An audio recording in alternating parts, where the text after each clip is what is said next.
So you've done a few bikepacking trips and you're ready to step things up a notch. In this video I'm sharing 5 intermediate bikepacking routes across the UK, perfect for when you are looking for a bit more of a challenge, whether that's longer distances, tougher climbs or more remote riding.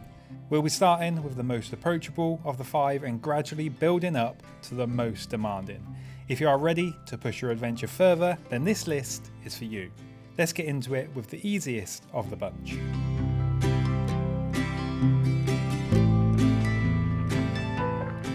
We're heading southwest to one of my all-time favourite bikepacking adventures, the West Country Way. This route really sticks in my memory. When I rode it, it was absolutely scorching, but luckily the route passes past loads of little streams and rivers. Perfect for cooling off mid-ride. It felt like a gift. The route runs from Plymouth to Minehead, crossing through both Dartmoor and Exmoor, and makes for a brilliant 1 to 2 night ride. It's got a bit of everything: rocky trails, steep climbs, proper off-road sections, and some wilder, more exposed terrain. That will definitely challenge your bike handling. There are also a few technical bits where you will need to keep your focus. Nothing extreme, but enough to keep you on your toes. There's a bit of hiker bike too, especially if your legs are starting to feel it, and a few river or stream crossings along the way.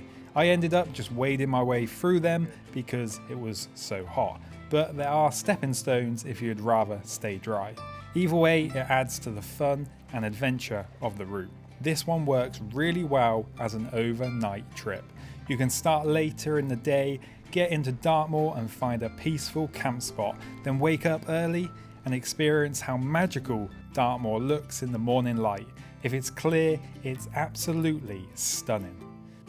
Wide open skies, mist rolling over the moors, and that early silence that makes it feel like you've got the whole place to yourself. I rode this on a mountain bike and for the most part it was the right choice, especially for some of the rougher trails through the national parks.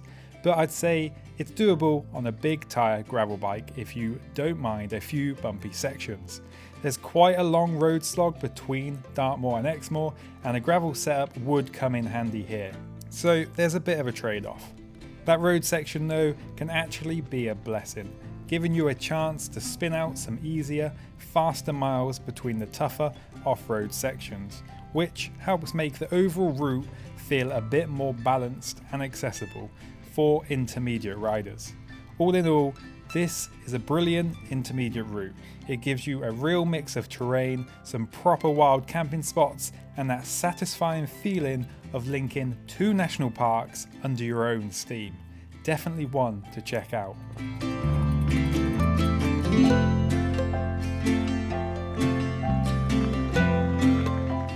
Next up, we're moving to South Wales for the Black Mountain Crossing, a tougher ride and a step up in difficulty compared to the West Country Way.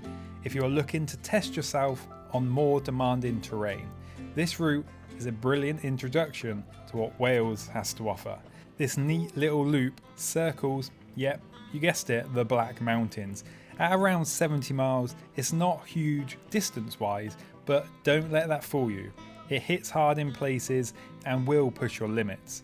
Expect steep climbs, rugged terrain, and those classic Welsh trails that throw plenty of rock, mud, and chunky sections your way. What makes it such a great intermediate route is the balance. The shorter distance gives you the room to really focus on the riding, on the technical elements, the steep climbs, and the more remote feel, without having to crank out huge miles day after day. It can be slow going at times, especially on the rockier sections, so having fewer miles to cover is a real bonus. It's rugged, raw, and still gives you that satisfying sense of achievement, that intensity of being out in the wild, but in a tighter, more manageable package. I remember quite a bit of hiker bike here, mainly because everything in Wales seemed to go straight up. There are some real leg burners here, especially when fully loaded, so make sure you've got nice easy gears. Don't be afraid to get off and push, sometimes it's the only way forward, and you'll be glad you saved the energy. The highlight for me was a short out and back detour up to this lake that I don't know how to pronounce.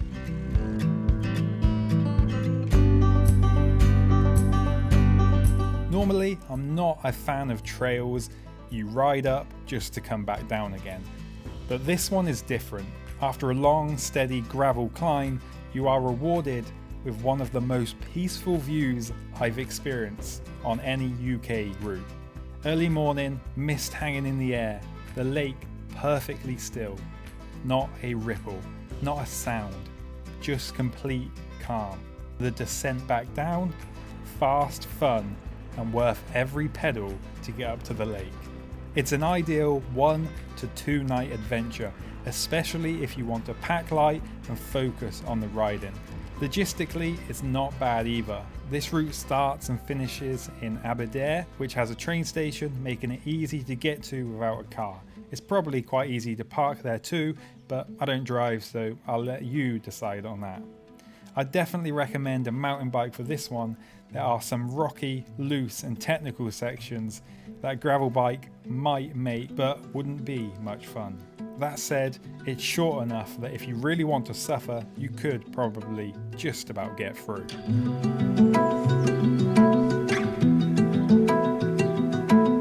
Next up, we're heading to the south coast for one of my favourite routes in the Dorset area, the Dorset 330.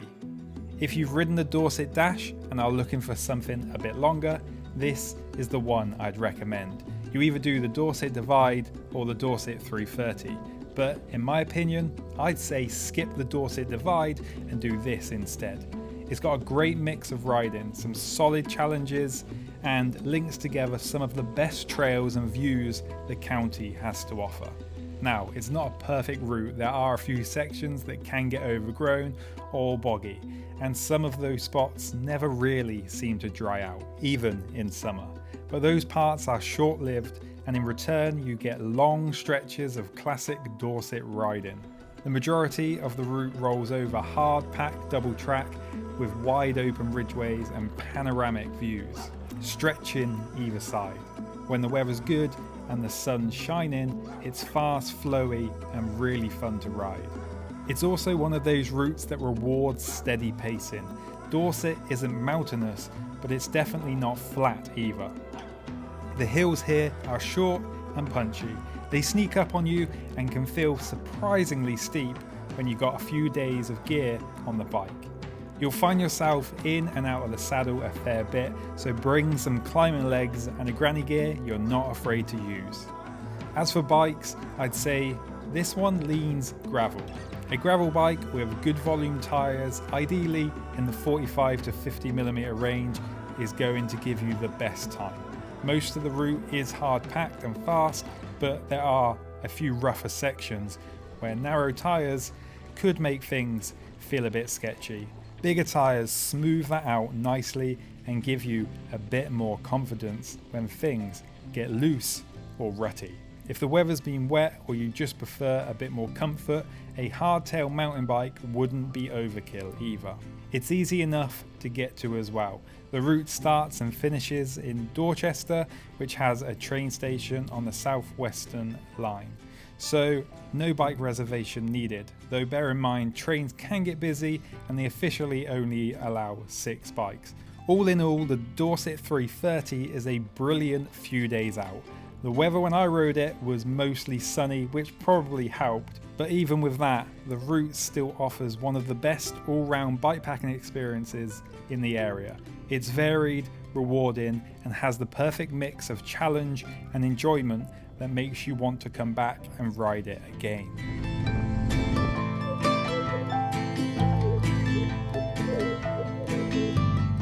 Now we're moving onto a proper long distance challenge, the Old Chalk Way. This one's a brilliant coast to coast route running from Lyme Regis on the south coast all the way to Holme next to the sea on the Norfolk coastline and the North Sea. It covers about 360 miles and is packed with historical trails, stunning countryside and some seriously fun gravel riding. It's similar in spirit to the Greater Ridgeway route, in fact it overlaps it in places, but this one's much more gravel bike friendly, especially in the earlier sections through Dorset. That makes it a great option if you want to experience a long distance adventure without battling too much technical or hiker bike terrain. There is a bit though. I had a really good time riding this route. It's challenging in places, especially early on, but that just adds to the satisfaction. Starting in Lyme Regis, you'll hit most of the steeper climbs early on while your legs are still fresh, and that's a good thing because some of those climbs are steep and punchy. As you move northeast, the route gradually softens out, easing into wide open landscapes of East Anglia and eventually the flat, windswept paths of Norfolk. One highlight early on is conquering the iconic Hovis Hill, the famous steep cobbled road in Shaftesbury with a postcard-worthy view behind it. It's one of those short, sharp climbs that rewards you with a spectacular moment once you reach the top. And if the sun's out, you'll be able to see for miles across the rolling countryside. From there, the route continues across the Salisbury Plains, vast open expanse of gravel roads and military training grounds. Just keep an eye out for the red flags. If they're flying, the military's active and you'll need to detour. But if it's open, it's a great section with fast riding and almost wild, isolated feel. As you head further east, you'll join the Ridgeway for a solid 30-mile stretch of classic chalk trail riding. If it's dry, this section flies.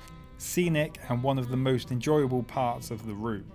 But if it's been raining, that chalk turns into slippery, claggy mess, so timing matters. Fingers crossed for the sunshine.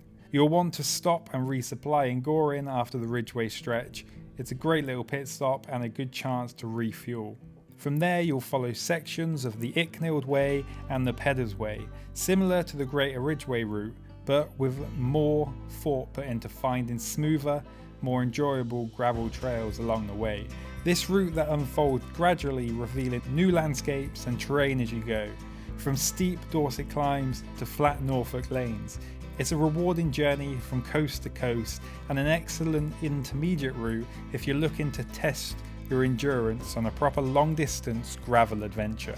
As it starts hard and gets easier as the ride progresses, I think that really helps if you are starting to want a slightly harder route and to test yourself that bit more.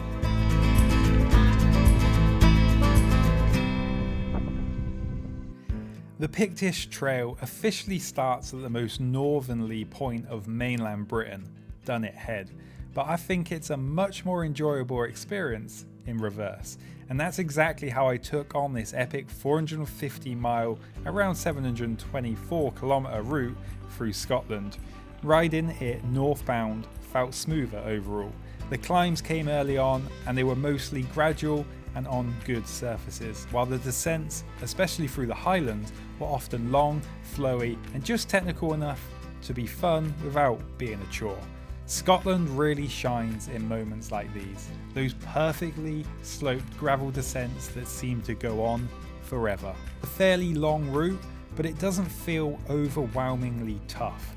There are plenty of easy miles scattered throughout, often just when you need them.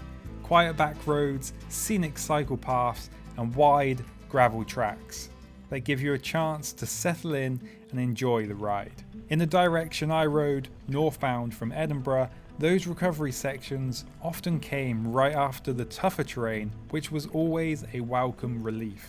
For an intermediate bikepacker, this is a really solid route. It's long, yes, but the riding is mostly forgiving, and it's a kind of route where you can build confidence as you go. There are challenges, but they're spread out, and the variety of surfaces keep things interesting without being overwhelming. It's definitely one of those routes where you get a great sense of progression. A lot of Scottish bikepacking routes can feel incredibly remote and wild, which is amazing, but it also means you usually have to carry a lot of food and be ready for long gaps between supplies. The Pictish Trail, though, runs up the east of Scotland where the towns are more frequent, so you never feel too far away from civilization. Most of the time, carrying enough food and water for around 50 miles is more than enough, and water is always easy to find, just filter along the way. The off-road sections are pretty varied. You'll get smooth gravel, some chunkier double track and the occasional bit of single track, but it's mostly quite rideable even with a loaded bike. And there's not much hiker bike, especially going north. I only had a few short sections of push-in that was mostly down to the brutal headwinds during the first few days. The trail's gradient and surface are much more forgiving when tackled this way. One thing to be aware of, some gates along the route were padlocked shut, so being able to lift your bike over fences or gates now and then, unfortunately, part of the experience. I chose to start in Edinburgh and ride north to Dunnet Head mostly for logistics. It takes a long time to get all the way to Thurso by train and the services are limited, usually just 3 per day, and they only take a handful of bikes, 4 max, and they book up quite quickly. So riding from Edinburgh to Dunnet Head felt much more practical and also gave me a smoother progression in terms of terrain. Along the way, I met a few other riders tackling the route in the official southbound direction, and honestly, they all looked like they were having a bit of a grind. Maybe it was just the timing, but riding north felt far more flowy and fun. My ride clocked in at just under 9,500 meters of climbing, about 31,000 feet, which is still a decent amount, of course, but the way those climbs were spread out made it feel manageable. Most of the ascents were mellow enough that I could just find my rhythm and spin up, which is exactly what you want on a long trip like this. In the end, the Pictish Trail felt like one of the most rideable long distance routes I have done. It has its tough moments, sure, but it also rewards you with the scenic miles, smooth trails, and the kind of flow you really appreciate when your bike's fully loaded. For anyone looking to move beyond beginner level trips into something longer, more adventurous, but still accessible, this is a brilliant route to take on. Just consider starting in the south and heading north. I think you'll enjoy it more. There you have it, some of my favourite intermediate bikepacking routes across the UK. Each one offers a unique challenge, a chance to explore incredible landscapes on 2 wheels. Whether you're easing into longer rides on the West Country Way or pushing your limits on the Black Mountain Crossing, these routes are perfect for building skills, testing endurance and making lasting memories. If these all feel a bit too challenging right now, no worries. Why not check out these 5 beginner UK bikepacking routes to get started on your journey? So get out there, pack your bags and start your next adventure. The trails are waiting. Keep smiling and enjoy the adventure.